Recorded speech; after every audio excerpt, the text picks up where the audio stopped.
जय हिंद। आज के विषय में समझेंगे सुपर पावर माने जाने वाला देश अमेरिका की ओर से इन दिनों की ऐसी स्थिति उत्पन्न कर दी गई है जो न सिर्फ पाकिस्तान को बल्कि भारत के हृदय के अत्यंत गहराई में एक अद्भुत चोट देने योग्य माना जा रहा है।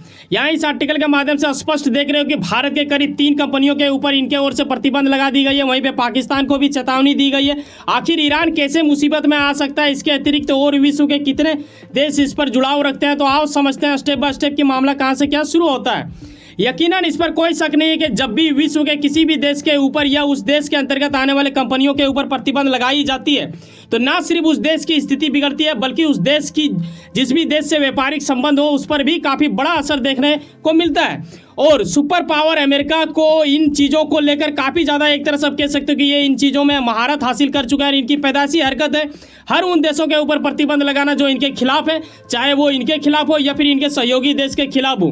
यहाँ अगर आप फिलहाल की अगर कुछ देशों को देखना चाहते हो जैसे कि चाइना हो गया, रसिया, पाकिस्तान, नॉर्थ कोरिया, वेनेजुला इत्यादि देशों के ऊपर ये प्रतिबंध अभी फिलहाल लगा रखे हैं।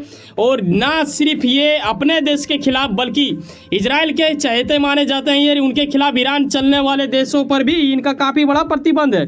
ठीक है, तो आखिर आज मामला यहाँ से कैसे जुड़ जाता है कि भारत की कंपनियों के साथ आखिर ऐसा क्या था। अगर हम वर्तमान स्थिति देखें तो इजराइल का भारत के साथ काफ़ी गहरा संबंध माना जाता है, वहीं सुपर पावर देशों के साथ भी अच्छा संबंध बना हुआ है, लेकिन फिर भी भारत की कंपनी इस बार फंस चुकी है। आखिर क्यों हुआ है उसे समझने से पहले वास्तविकता से जुड़ी निकट बातें भी समझना अनिवार्य हो जाता है, तभी आप इस मैटर को बारीकी से समझ पाओगे। दरअसल हाल ही में होता क्या है कि ईरान ने इजराइल के ऊपर अटैक किया था, ये यकीनन आपको पता होगा। इसी माह की शुरुआत में ऐसा कुछ हुआ था, तब इजराइल काफ़ी ज़्यादा क्रोधित हो चुका था और अमेरिका को ये लगने लगा था कि शायद इजराइल से ये बदला लेंगे। हालांकि ऐसा कुछ हुआ भी आगे चल के, लेकिन उस वक्त इन्होंने कहा था कि ईरान के ऊपर प्रतिबंध लगाई जाएगी। लेकिन प्रतिबंध का आखिर सवाल क्यों उठता है? क्या प्रतिबंध लगाना एक अच्छा विचार माना जाता है या फिर किसी देश से बदला लेना विचार माना जाता है बेहतर? देखो, जब आप किसी दूसरे के देशों के ऊपर जब अटैक करने की स्थिति उत्पन्न करते हो तो आपका सिर्फ पैसा ही खर्च नहीं होता बल्कि आपका भी सेना कहीं ना कहीं शहीद होते हैं। तो इस वजह से अमेरिका जैसे देश इन चीज़ों से दूर रहते हैं और ये प्रतिबंध का सहारा लेते हैं, क्योंकि जब भी आप किसी देश पे लगाओगे ऐसा चीज़ तो वो पूर्ण रूप से टूट जाती है और सामने वाला जब इतना अधिक कमज़ोर हो जाएगा तो फिर उसके ऊपर मुंह लगाना या फिर अटैक करना फिर बेकार वाली बात होता है। यहाँ आर्टिकल के माध्यम से भी देखने को मिलता है कि यूएस के ओर से जो फाइनेंस इंटेलिजेंस है इनके ओर से बताया जा रहा है कि ईरान लगातार क्या कर रहा है कि यह स्थिरता फैलाने के लिए ये उन लोगों को एक तरह से मदद पहुंचा रहा है जो आतंकी संगठन है इत्यादि। कुछ ऐसे देश है जो कि रसिया इत्यादि को भी ये अपने आप में जोड़ लेते हैं क्योंकि इनका ड्रोन वहाँ भी जा रहा है। ये मामला पूर्ण रूप से इनके हथियारों से ही जुड़ा हुआ है। लेकिन फिलहाल अफसोस वाली बात यह है कि वह से बड़ा इस्लामिक धर्म मानने वाला एक छोटा सा देश पाकिस्तान में इन दिनों क्या होता है। बीते कुछ ही दिन पहले यानी 22 अप्रैल को अगर आप देखे होंगे तो आपको पता होगा कि ईरान के राष्ट्रपति वहाँ पे 3 दिवसीय दौरे के लिए पहुँचे थे। इसी चीज़ को लेके अमेरिका जैसे देश ने क्या कहा कि इनको चेतावनी दिया कि बेटा अगर व्यापारिक संबंध बढ़ाया तो तेरे ऊपर प्रतिबंध लगा दी जाएगी। और इस चीज़ को आपको समझना चाहिए यार, मतलब ऐसा देश जो कि रोटी आटा के लिए तरस रहा हो, इन देशों के साथ अगर कोई दूसरा देश भी जाता है तो ऐसा क्यों कर देता है कोई बड़ा देश? ये अपने आप में एक सवाल बनता है। लेकिन आपको ये भी जानना होगा कि ईरान के साथ यूएस का कभी भी पटरी ढंग से खाया नहीं है, यही वजह हो सकता है। लेकिन अगर ये ठीक ठाक रहता है तो ये 10 अरब डॉलर की यहाँ पे स्थिति उत्पन्न हो सकती थी। पाकिस्तान के लिए एक अच्छा दिन था, लेकिन अमेरिका के विदेश मंत्रालय ने इनके ऊपर कह दिया कि भाई साहब आपको चेतावनी दी जा रही है, अगर आपने ऐसा कुछ किया तो आपके ऊपर प्रतिबंध लगा दी जाएगी। यहाँ तक खत्म होता है। लेकिन इनडायरेक्टली अगर देखा जाए ना तो इससे फ़ायदा किसका हो रहा है? एक तरफ से इनडायरेक्टली देखो तो भारत का भी फायदा हो रहा है क्योंकि पाकिस्तान को और दबाया जा रहा है।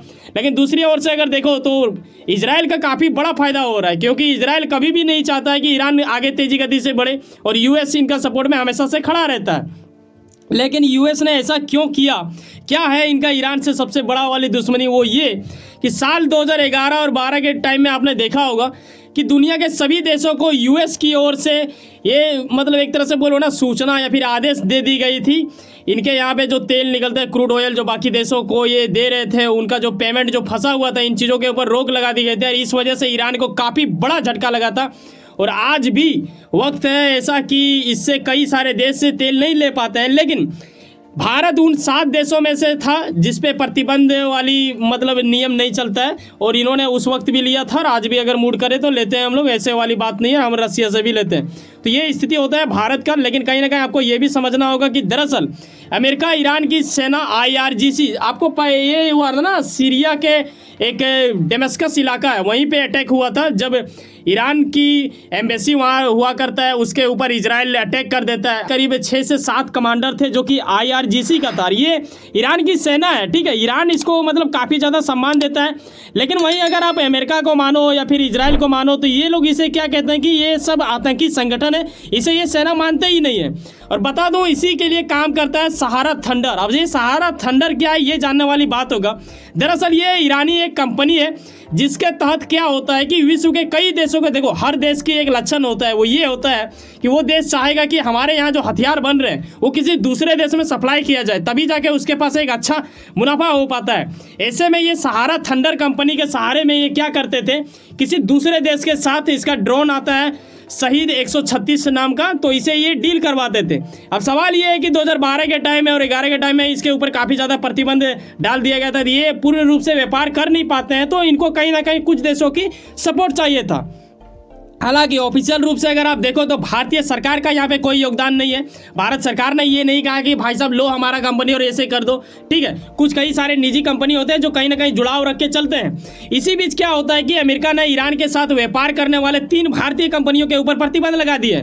दरअसल इन कंपनियों के ऊपर आरोप है कि ईरानी सेना के साथ यानी IRGC जो पीछे मैंने दिखाया जिसे आतंकी संगठन मानता है US, उनके साथ ये लोग मिल के क्या कर रहे हैं कि व्यापार में सहयोग कर रहे हैं। अब भारत के वो 3 कंपनी कौन है ये जानने वाली बात होगा। देखो जब भी किसी देश के साथ व्यापार की जाती है ना, तो कार्गो शिप का प्रयोग किया जाता है, यानी जो पानी पे आप देखते हो पानी जहाज चलता है जो माल वाल लेके, उसे कार्गो शिप कहा जाता है। तो ये जो कंपनी आप देख रहे हो जैन शिपिंग, ये सब 3 कंपनियां इसमें शामिल थे जो कि भारतीय कंपनियां। अब इन कंपनियों पर प्रतिबंध लगा दी गई है जो कि काफ़ी ज़्यादा पीड़ाजनक वाली बात है। लेकिन एक चीज़ जो खटकता है वो ये खटकता है कि US को ये सब करने से पहले एक बार कम से कम बात कर लेना चाहिए था भारत सरकार से। शायद कोई ऐसा ऑप्शन मिल सकता था, या फिर क्या होगा, क्या आगे इसे फिर से प्रमोट की जाएगी, क्या इनकी प्रतिबंध हटा दी जाएगी, क्या यहाँ पे भारतीय सरकार का इतना ज़्यादा दबदबा वहाँ पे चलेगा। क्योंकि भारत सरकार में अभी जिस प्रकार का मतलब क्षमताएं देखी जाती है, भाई साहब आपने देखा होगा कि कतर में किस प्रकार कितने लोगों को बचा लिया गया था। ये अपने आप में एक अद्भुत क्षमता दिखाता है। तो शायद भविष्य में हो भी सकता है, लेकिन फिलहाल तो इनके ऊपर प्रतिबंध लगा दिया गया। आखिर ये लोग करते क्या थे, ये आपके मन में जरूर प्रश्न आएगा। ईरान ना सिर्फ अमेरिका के बल्कि करीब अगर आप देखो तो भारत के 3 कंपनी, बल्कि इसके अलावा भी दर्जनों कंपनियां जो विश्व के अलग अलग देशों से आते हैं उसके ऊपर भी प्रतिबंध लगाया। मतलब इनका कहने का अर्थ ये है कि बेटा तुम किसी भी प्रकार से अगर ईरान का सहयोग करोगे तो हम आपके ऊपर प्रतिबंध लगाएंगे, ऐसा इनका मानना है। और ये लोग यही करते थे कि ईरान की जो ड्रोन आता है शहीद 136, इसे गुप्त रूप से सेल करवाते थे, यानी दूसरे देश में लेके जाते थे। ये गजब की बात ये है कि अभी फिलहाल जो अटैक हुआ था इसमें भी इसी ड्रोन का प्रयोग किया गया था शहीद 136 का, और इसे रसिया में भी दी जाती है। माना जाता है कि ये जो ड्रोन का जो हम बात कर रहे हैं शहीद 136 ड्रोन का, ये काफ़ी ज़्यादा सस्ता पड़ता है। और जब सस्ता पड़ता है तो कई ढेर सारे नंबर में इसे उठा लिया जाता है, फिर कहीं भी पटको ना भाई साहब। मतलब आपको मान लो कि अगर 5% भी सही ढंग से काम कर गया तो ठीक ठाक नुकसान कर लेता है अपने जो दुश्मन देश को मानते हैं। ऐसे में मैंने उस वक्त ये बना के आपको बताया था, अगर नहीं देखे जाके देख लेना तो आप बेहतर तरीके से समझ पाओगे। इसी चीज़ को लेके काफ़ी ज़्यादा क्रोधित है US, क्योंकि रसिया भी इनके खिलाफ चलता है, ठीक है जी। पाकिस्तान को तो कोई मतलब क्या ही बोले, उसके सामने मतलब कोई लगाता ही नहीं है, उसे तो भिखारियों वाला देश है वो, तो उसका तो बात ही नहीं उठता है। लेकिन रसिया के पास ये ड्रोन जा रहा है तो कहीं ना कहीं ये हो रहा है। भारत का कुछ कंपनी कैसे इन चीज़ों में जुड़ गई, क्या वो लोग समझ नहीं पाए, ये अपने आप में गहरा सवाल बनता है।